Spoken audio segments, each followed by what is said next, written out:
हाथ बा आंगुठी सबुबले झिमझिम करुछि कि होइपरे कार्पेल टनल सिंड्रोम लक्षण जानतु कौन एही समस्या और यार चिकित्सा किपरि करा जाय। कार्पेल टनल सिंड्रोम हेउछि एक प्रकार स्नायुजनित समस्या जेउथिरे हाथ गोड़ एवं शरीरर अन्य किछि स्थान रे थिबा स्नायु संकुचित होई जाय थाय। फଳରେ हाथ एवं आंगुठी रे झिमझिम हेबा, कालुआ पड़िजिबा, छुंची फुडी हेबा भଳି लागिबा एवं जिनिस धरिबारे असुविधा हेबा आदि लक्षण देखा दिए।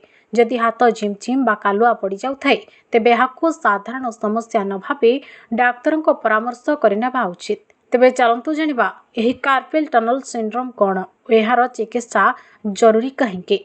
कार्पेल टनल सिंड्रोम आंठु गंठी जंत्रणा, आर्थराइटिस, स्पॉन्डिलाइटिस ठारू संपूर्ण भिन्न अटे। आम शरीरर स्नायुगुड़िक आम ब्रेन और स्पाइनल कॉर्ड रू शरीरर चारिआडे जाइछे। कार्पेल टनल सिंड्रोम रे एही स्नायुगुड़िक जिबा बाटरे केउठी ना केउठी चापी होई जाइथान्ते। फଳରେ रक्त कणिका सही स्थान रे पहुंची न पारी जंत्रणा होइथाय।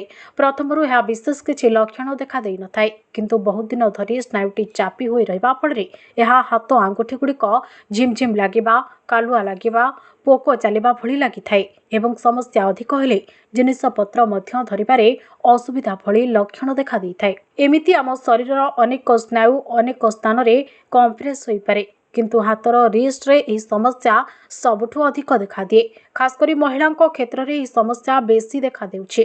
डायबिटीज, थायराइड, हाइपरटेंशन, रुमाटॉइड आर्थराइटिस थिबा आदि रोगींको क्षेत्र रे मध्य एही समस्या अधिक मात्रा रे देखिबाकु मिलिथाय। अनेक स्थान रे बेकरु स्नायु चापी होई हाथ पर्यंत जाई एही सिंड्रोम देखा दिए। तेबे नर्व कंडक्शन स्टडी द्वारा एही समस्या को चिन्हट करी हुए।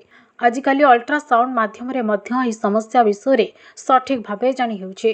तेणु यार चिकित्सा करबा पई डाक्तर परीक्षा करबा परे किछि स्ट्रेचिंग एक्सरसाइज करबाकू कहिथान्ते एवं जंत्रणा स्थान रे स्प्रिंट बांधिबाकू मध्य कहिथान्ते। किछि क्षेत्र रे मेडिसिन एवं जेल लगाइबा पई मध्य दिया जाय।